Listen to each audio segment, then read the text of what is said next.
The day my life shattered. The morning had been routine. Coffee, news, a quick check of emails. I thought Claire would be at her yoga class and I would finish the report for my client before heading to the office. What I didn't know was that the calm of the morning would soon collide with a reality I wasn't ready for. I arrived home earlier than usual. Traffic had been mercifully light, and I figured I could surprise Claire with a quick lunch before heading back out. Walking up the steps to our townhouse, I noticed the front door slightly ajar. That was unusual.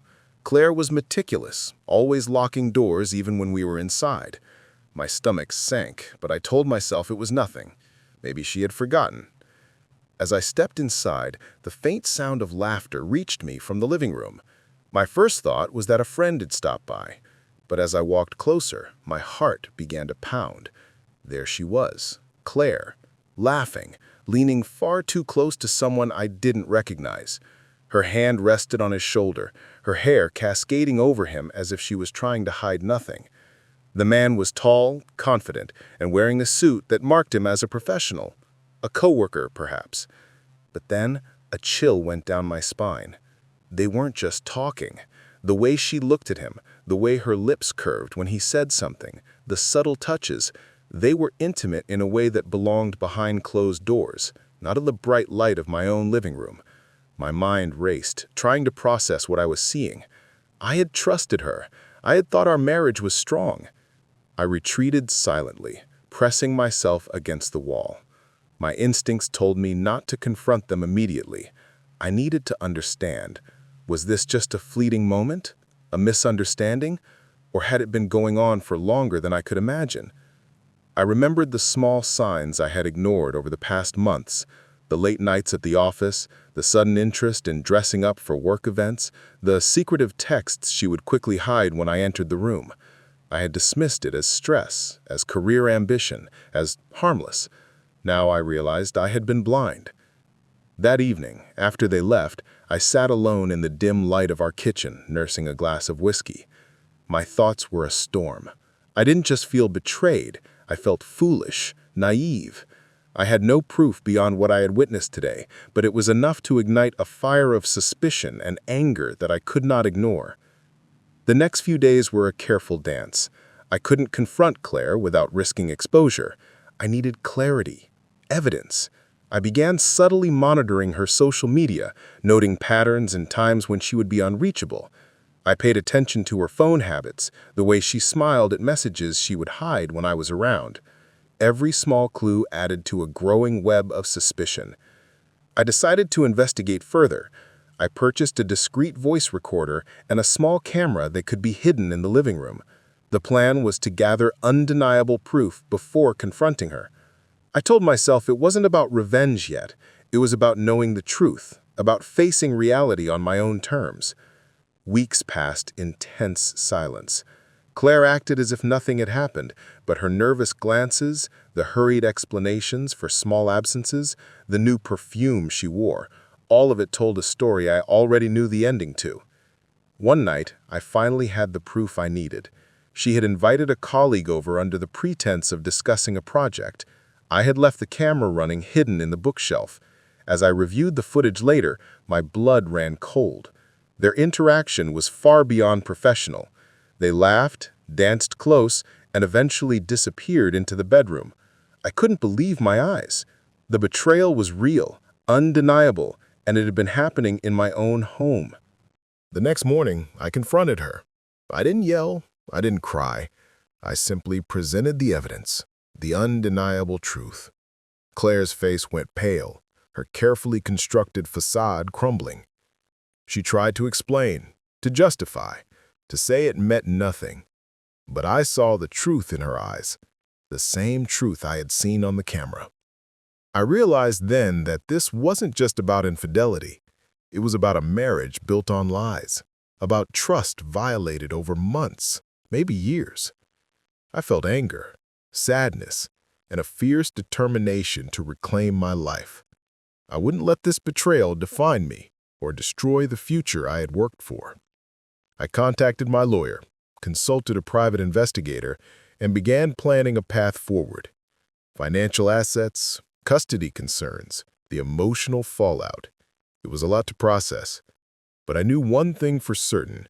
I would not be passive. I would confront, I would act, and I would ensure that the betrayal was met with consequences. By the end of the week, I had the full picture. Claire's affair had been more extensive than I imagined. Texts, emails, hidden messages, they painted a clear picture of repeated deception. My heartbreak was sharp, but so was my resolve. I wasn't just a victim. I was a man taking back control. The night I confronted her in the living room was the turning point. I laid out everything, calmly, methodically, making it clear that the betrayal had consequences.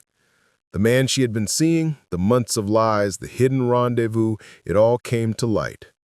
Claire had no words, no defenses, just the weight of her own choices. In the aftermath, I took steps to protect myself and rebuild. Emotional scars would take time to heal, but clarity brought strength. The man she had been seeing was removed from her life. Legal protections were in place to secure assets in our home. And I finally understood something essential. The truth, though painful, was liberating. The final realization came quietly one evening as I sat alone, reflecting. Betrayal had entered my life, yes, but it had also given me something unexpected. Clarity, strength, and the resolve to prioritize myself above lies and deceit. The path ahead would be difficult, but it was mine to navigate, and I knew, deep in my heart, that I would emerge stronger, wiser, and unbroken. The days that followed the confrontation were some of the most surreal of my life. Claire moved through the house as if nothing had happened, but the weight of exposure lingered in the air. She no longer dared to hide her phone or whispers, but the intimacy we once shared had vanished, replaced with tension and avoidance. I spent hours reviewing every message, every interaction, making sure I had the full extent of her betrayal documented. Emails, texts, calendar entries, all pointed to a pattern of deception that had been carefully concealed. It was meticulous, deliberate, and above all, long-term. She hadn't just strayed. She had constructed an entire alternate life behind my back. It was time for me to act. Revenge didn't mean acting out of rage. It meant teaching her a lesson she would never forget, ensuring she faced the consequences of her choices. I sought advice from my lawyer, outlining a strategy that was fair, legal, and unassailable. Divorce was inevitable, but I also wanted to protect the home, the finances, and the remnants of my dignity. Claire tried to argue, pleaded for leniency, even promised to end the affair immediately. But I knew promises from someone who had been lying for months held no weight. I listened politely, recorded nothing, but internally, my mind was already plotting a course that would safeguard my future and give her a taste of accountability. One evening, I invited her to a final discussion in the living room. I had prepared everything: documents, evidence, a clear step-by-step explanation of what I knew and what actions I intended to take. She sat across from me, hands folded, a strained smile on her lips. I began calmly, laying out the timeline of her deceit, referencing texts and dates. Her expression faltered as I mentioned the nights she had spent with him, the lies about work trips, the secret meetings. I noticed the subtle quiver in her hands, the avoidance of my gaze.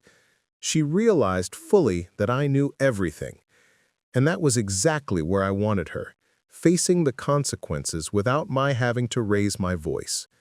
The next step was to enforce boundaries. I had already spoken to the private investigator and had legal documentation prepared. She was barred from accessing certain accounts, and her ability to manipulate our finances was restricted. It was meticulous and strategic, revenge through control, not violence. For weeks, I maintained a composed demeanor, interacting with Claire only when necessary, documenting everything. I didn't want to give her the opportunity to argue or manipulate. Slowly, the reality of her situation sank in for her.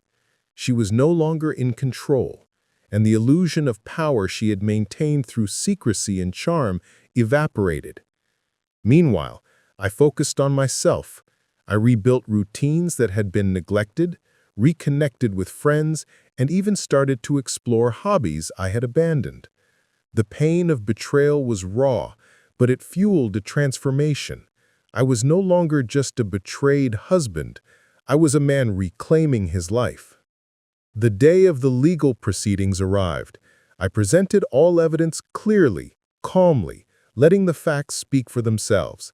The judge reviewed the documents, the recordings, and the documentation from the private investigator. Claire attempted to explain herself, but the evidence was irrefutable.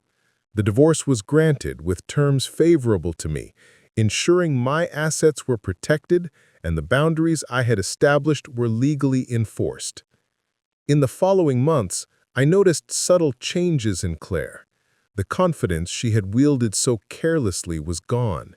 She was forced to confront the reality of her actions, the loss of trust, the legal consequences, and the knowledge that I had outmaneuvered her deceit without compromising myself. In that way, she experienced a form of karma, a lesson she would not forget. I took time to heal emotionally. Nights that once belonged to anxiety and suspicion became opportunities for reflection and growth. I journaled, meditated, and even began dating again cautiously, aware that I needed to restore not just my external life, but my internal balance. The ultimate satisfaction came quietly. I realized that my revenge had not been vindictive in the traditional sense. It was justice, delivered with intelligence and restraint. Claire faced the consequences of her actions, and I emerged intact, financially secure, emotionally resilient, and wiser. I had learned valuable lessons about trust, boundaries, and the dangers of overlooking subtle signs. Most importantly, I discovered that betrayal, while devastating, could become a catalyst for personal growth if approached strategically. Months later, I moved to a new apartment, one where I could start fresh without the shadows of betrayal looming over me. The freedom, the clarity, the sense of regained control, it was liberating. Claire was a part of my past, a lesson etched in memory, and the man she had chosen was no longer relevant to my story. In the end, I realized that life is unpredictable. The people we trust may falter, and the ones we love may betray us. But within that chaos lies an opportunity to reclaim agency, to learn from mistakes, and to emerge stronger. My story of betrayal became a story of empowerment, of taking control, and ultimately of finding peace within the storm. By the time the year ended, I had not only rebuilt my life, but had discovered a deeper understanding of myself.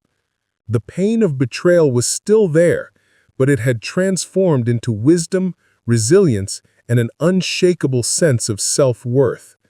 I had turned a devastating betrayal into a catalyst for growth, and for the first time in months, I felt genuinely free.